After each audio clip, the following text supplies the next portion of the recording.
Welcome back, everyone. This is Dave from Cormorant Productions, here to do another rewatch video of Quantum Leap, Season 3, Episode 6, Miss Deep South. The episode's description reads as follows. While entered in the Miss Deep South beauty pageant, Sam must prevent a fellow contestant from posing for some nude photos and make sure his host comes in third in the contest. The episode was directed by Christopher T. Welch, who was last responsible for Leaping In Without a Net. This is his last directorial stint on this series. The episode was written by Donald P. Belzerio and Tommy Thompson, who last wrote Leap of Faith. His next work will be in Season 3, the episode Future Boy. The episode takes place on June 7th, 1958, and originally aired on November 2nd, 1990. Before going any further, I will tell you a couple of things. 1. This is not a spoiler-free podcast, so if you haven't seen the episode, please go and check it out, and then come back and give me a listen. 2. If you are listening to this on one of the podcast platforms that this is now available on, please subscribe. You can also head over to my YouTube channel where additional content can be discovered, Quantum Leap related and otherwise. If you're already on my YouTube channel, please hit me up with a like, share, comment, and please subscribe to my channel. I'm flying solo for this one without my co-host Stacy, back to covering the original series, while the new Quantum Leap revival is on winter break. I'm doing this one and the next, Black on White Fire, and Stacy will be rejoining me for the Great Spontaneity. Couple of trivia notes for this episode according to AlicePlays.com. The Miss Deep South contest presented in this episode is the 35th anniversary. A pageant contestant, Cheryl Birch, was named after Universal's Director of Business Affairs. This is the second episode to use the Gummy Bear Handweek, as it is so often referred to as, first seen in the episode Boogeyman, but its proper introduction is in the episode The Great Spontaneity, which longtime friend and husband of Stacy's, Adam, pointed out to me in their watch through this series. They are actually now past me in watching the series. The new Quantum Leap series has allowed them to catch up, while I have fallen behind. Most of this episode was filmed at the Los Angeles Ambassador Hotel, which closed in 1989 and has since been demolished.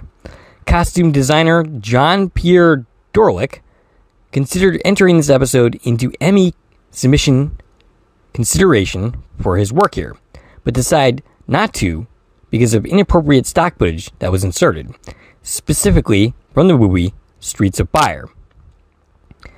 As far as my thoughts on this episode, I hated this episode as a kid, and largely avoided it as an adult. It does end up improving upon rewatch, but it is kind of just okay for me. It was one of the 4 episodes this season that I thought I wouldn't like, and my feelings about it have since improved. It features a great performance by Bakula, one great moment in the Great Balls of Fire sequence, and a genuinely touching ending. This is the 3rd episode in which Sam has left into a woman. My preferred episodes of its type are the more serious-minded episodes that don't feel the need to get its humor constantly from "ha ha, Sam's a woman" ad nauseum. This episode definitely has those types of moments, but it doesn't hit you over the head with them quite as often. I'd rank it ahead of What Price Gloria, but behind Another Mother. This episode's central dilemma involving nude pics feels a tad quaint, viewed through a modern lens. In the age of OnlyFans and send nudes, the problems presented here wouldn't be as big of a deal in today's landscape. Of course, I'm not saying a sleazy photographer talking you out of your clothes is a good thing. Just maybe not the life-ruining problem that it would be in 1958. I don't know for sure, but the Vanessa Williams scandal, in which she was stripped of her crown in 1983, when it was revealed that she appeared nude in Penthouse magazine, played a role in this episode's creation. I'm pretty sure that was the inspiration for it. She did quite well for herself career-wise after that, and in 2015 received a formal apology from Miss America organization for her treatment.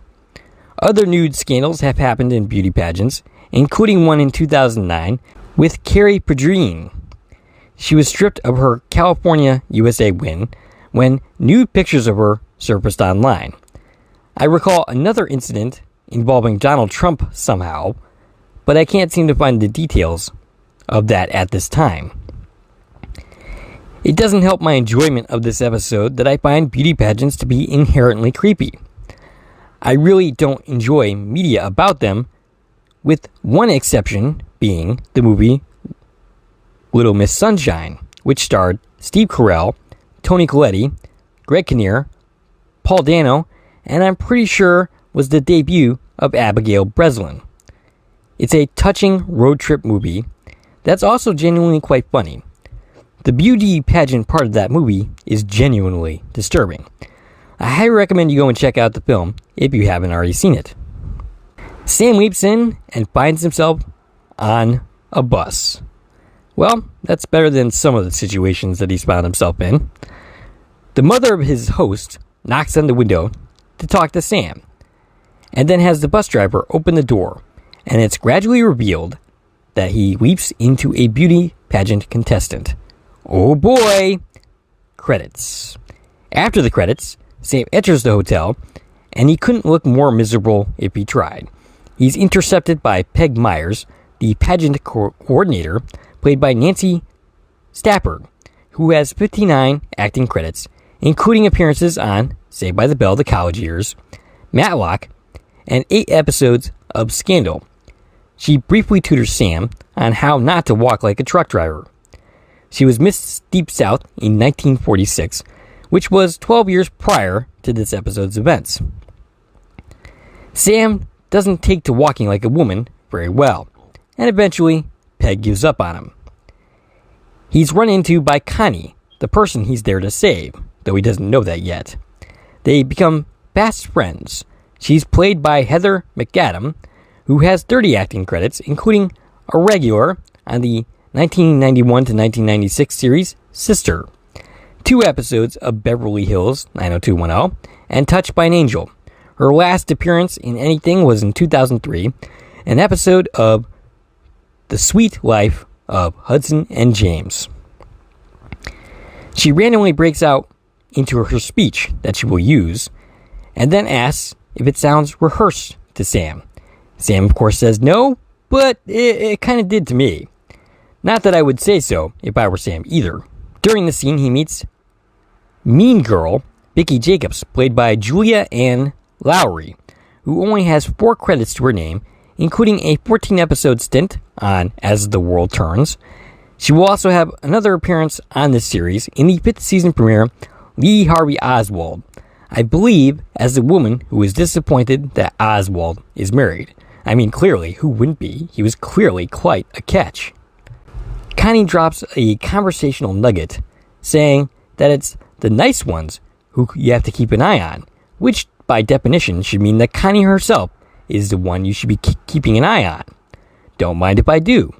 She is really pretty after all. We are introduced to Clint Beaumont, a name which sounded familiar, and I went through the episodes. The last name Beaumont will be reused for Season 4's A Single Drop of Rain.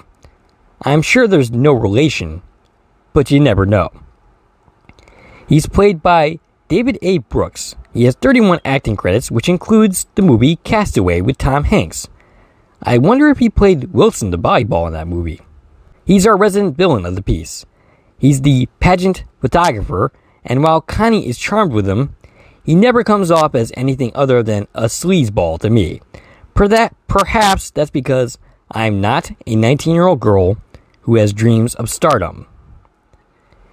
We have scenes where the pageant contestants sit with the pageant director, introducing themselves. Al makes his first appearance at the 8-minute and 6-minute mark. Sam is clearly annoyed to be in this situation and tries to talk to Al without anybody noticing, and that goes about as well as you would imagine. The director notices and makes Sam be the first one to introduce himself. In a panic, Sam plagiarizes Connie's speech. Good one, Sam. Connie is the forgiving sort, at least for now, and wouldn't you know it, they are roommates. They go to their room. Connie marvels at the TV, which she does not apparently have, and when they turn it on, Leave It to Beaver is playing. That's despite, according to alsplace.com, the episode being shown not airing for several months after this episode's events. Connie reveals her ambitions to be a star in Hollywood and not a housewife. As Connie is getting changed, Al appears, and Sam plays defense, blocking his view. Al tells him that Connie is the reason Sam is there, because she doesn't finish the contest. She disappears, and no one ever sees her again. We have a scene where the contestants practice dancing with a parcel and introducing themselves. Spoiler alert, it does not go well for Sam. This is kind of my least favorite aspect of this episode. Al appears and asks Sam to sit down, which, considering his outfit, is quite the challenge, but Al insists on it. Sam struggles to do so, and then Al is like, I think you better stand up. Hardy har har. Al tells Sam that some pictures of Connie turns up in a calendar. Some naked pictures, he implies. The pictures were taken by Clint, who Connie is sporting with across the room. What does she even see in that man? Al says that she was so ashamed she couldn't go home. Okay. The stakes here aren't exactly clearly defined. Al, in the previous scene, says that she was never heard from again. Then how the hell does he know how she felt about the pictures surfacing? Maybe we should make the stakes here a tad more clear. Like maybe she was found in a bathtub in her own blood. Or maybe she left the pageant, was picked up by a maniac and murdered. Sure, that's dark, but Quantum Leap hasn't exactly shied away from being dark in its run. And I think that's what we really need to make this feel a little bit more coherent. It is also revealed to Sam that he must finish third for his host, who's going to use the money to become a doctor and save lots of lives. Oh boy! With Connie, Sam tries to stop her from having anything further to do with Clint. Connie is awfully quick to turn on Sam here, after forgiving him so easily for stealing her speech earlier. She's like, oh, well, you're just jealous. Yeah, that does not go well. I think it's kind of silly that she instantly jumps to thinking that Sam's intentions are not honorable, after more or less giving him the benefit of the doubt for much of the episode. Sam has a meeting with the pageant committee, and they want to know his measurements. Sam asks why. Why do you need to know that? And an elder woman on the committee ends up agreeing with him. Sam is starting the feminist revolution, early in fact. We have the scene with Clint and Connie, where he talks her out of her clothes, despite her being clearly uncomfortable at first, and as it goes along. It's not much fun to watch, and it's really not supposed to be. Though, it kind of feels at odds with the tone that the episode is going for. On the one hand, it's trying to be a lighthearted comedy about Sam being in a beauty pageant. On the other hand, we're trying to tackle a serious topic. I don't think these two plots really go together. I don't think they necessarily jive tonal-wise with the story that they're overall telling here. I think, like I said about the recent Quantum Leap revival, the fall finale, the writers need to pick a lane here. Do they want a serious commentary episode, or do they want the comedy episode that they were going for? Meshing them together doesn't quite work that well. We have more pageant shenanigans from Sam, falling on his face, trying to do a singing and dancing routine with Al's help. Only thing saving him here is that nobody else seems to be doing any better. Sam goes to his room after saying goodbye to Al, who's following a beautiful woman in the hotel. I should say that Al's sleazeballness is dialed up to 11 here. He still doesn't hold a candle to Clint, of course, but that's pretty tough to do in this episode. The shower is running, the door is open, so Sam surmises that Connie is in there. He tries to talk to her, but doesn't hear any kind of response. So he does something slightly out of character for him. He enters the bathroom and opens the shower curtain to find Connie crying in a ball on the shower floor. Connie and Sam sit. Connie is still in a towel, and they talk about what happened. Sam says they will fix it somehow, and for the moment, Connie believes him.